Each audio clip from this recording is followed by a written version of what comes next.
Bistek Kapampangan. Okay, so I'll show you guys kung paano yung pag-prepare. Meron tayong, yung beef dito, ginamitan natin ng beef tenderizer mallet.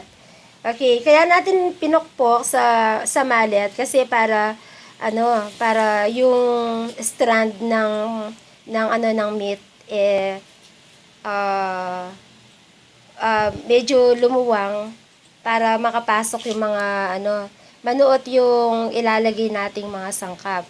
So, the first thing that we will do is ilalagay natin um, yung paminta. Okay, ilalagay natin yung paminta. Tapos ilagay na rin natin yung sili kasi mas masarap yung yung maanghang.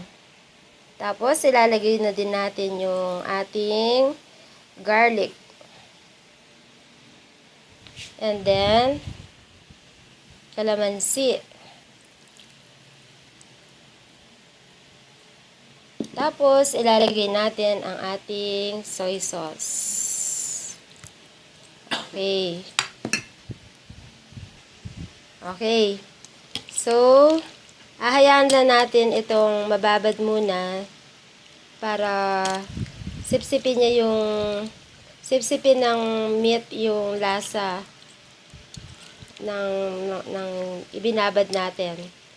Ng soy sauce, yung mga inilagay nating sangkap para sipsipin muna. Tapos, babalikan natin ito after 15 minutes, guys. So, after 15 minutes, igigisa na natin ang ating Bistek Kapampangan style. Nilagay natin yung oil, yung olive oil. At pagkatapos, lalagay natin ang ating garlic. Kaya, kanina guys, marami yung garlic na nilagay ko. Kasi mas masarap yung maraming garlic. Okay. At pagkatapos, ilalagay natin ang ating sibuyas. Okay.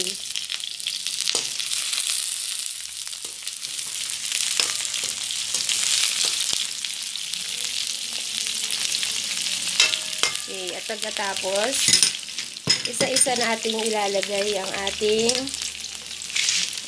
karne, yung ating beef. Wow! Ang bango ah!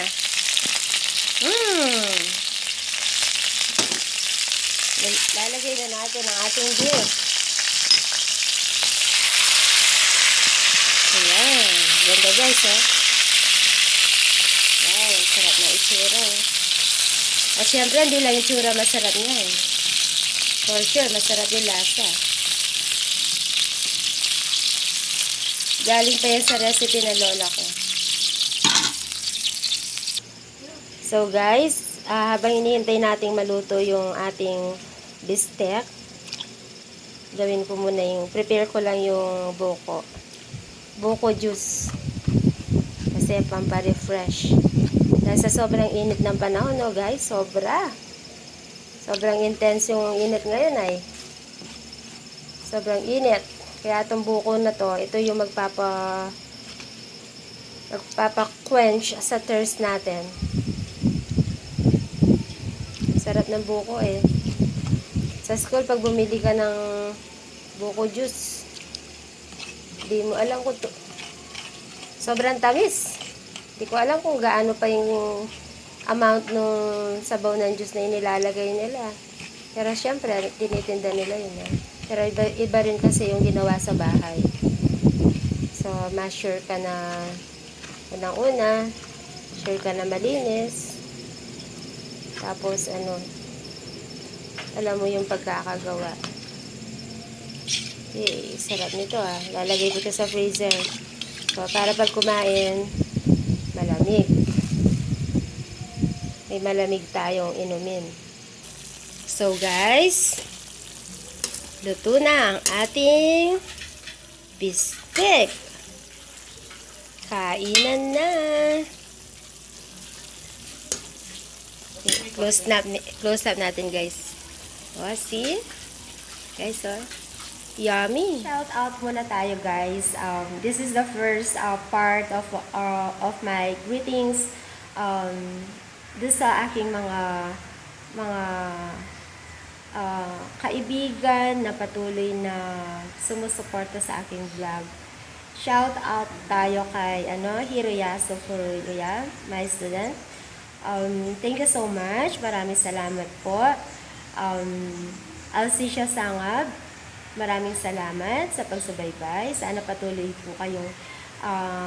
pa kayong sumuporta sa aking channel. Arkin Palad, maraming salamat. Mr. Subramanian, I'm sorry if I cannot pronounce it well. I don't think that I did pronounce it well.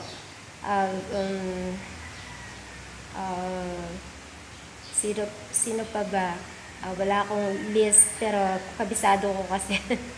Dahil nag-umpisa pa lang akong vlogger, alam ko kasi sino yung mga nagpapa-shout out. Okay, si Jayan San Pedro. Hello Jayan. Maraming salamat. Maraming salamat sa pagsubaybay sa aking vlog. Si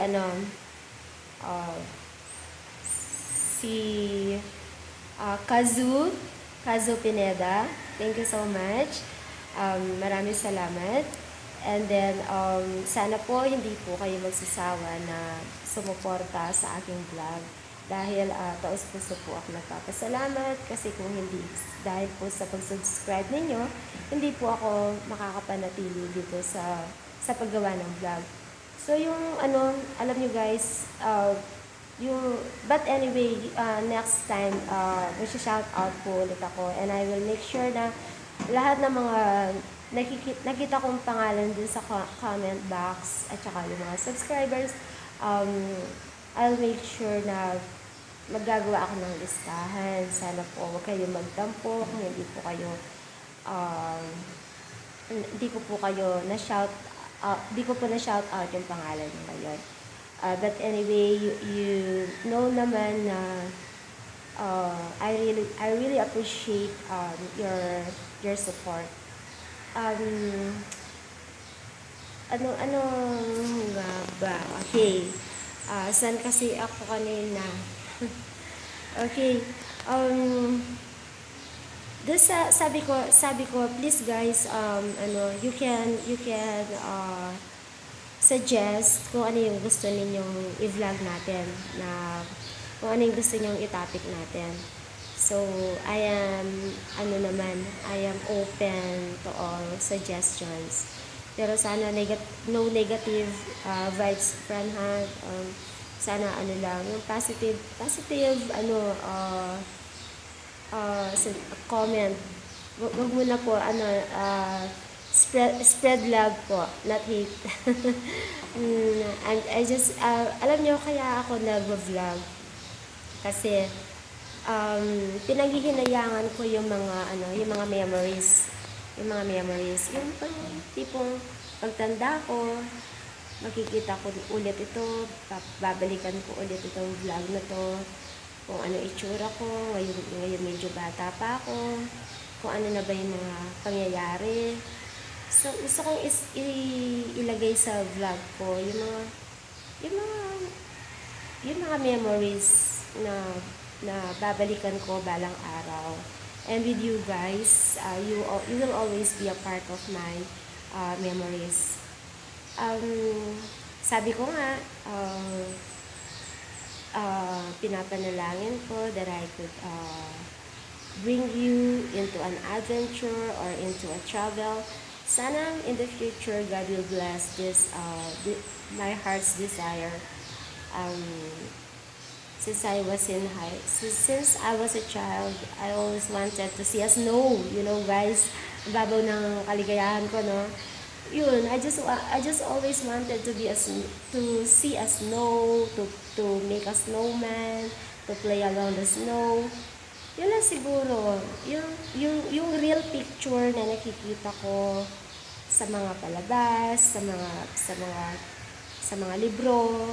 Gusto kong makita yung actual picture ng snow na nandoon ako. Hopefully guys, that God will bless my dream. Hope that all this dream will come true. Looking forward on it. Sana po. Pero syempre, dapat may gagawin tayo, di ba guys? Yung pangarap hindi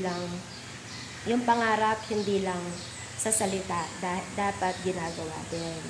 And happiness is always a choice. And to be happy, it is your decision whether if you want to be happy or not. It still depends upon you. Okay, so right now, I can say na I am happy because I am in this vlogging world. Um, dahil sa palagay ko, nakaka-touch ako ng mga lives, nakakarating ako kung saan-saan through this vlog. Siguro, yung mga nasa US or yung ibang Europe or yung iba't ibang bansa, pwede nilang mapanood yung vlog ko ng mga Filipino. So, stop muna ako guys kasi it's almost time na. Baka I need to be ready na. Thank you anyway for this day. I just always thank you from the bottom of my heart. Basta lagi lang natin tatandaan, life is what we make it. It is always our choice to be happy.